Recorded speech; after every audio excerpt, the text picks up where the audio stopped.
من به عنوان کسی که 10 سال هستش با آموزه های عرفان کیهانی آشنا شدم و در این رابطه هر لحظه کار کردم، شاهد تحولات بسیاری چه در خودم چه در دیگران بودم و بدین وسیله شهادت میدم که آموزه های استاد محمدعلی طاهری بسیار بسیار مفید هستش برای کسانی که در زمینه مسائل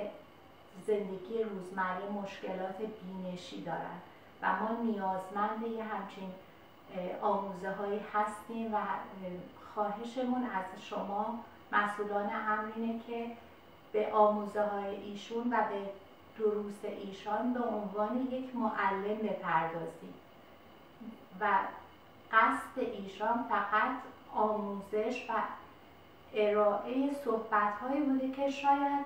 تا به حال تا قبل از ایشون توی اجتماع در این باره ها صحبت نشده بوده و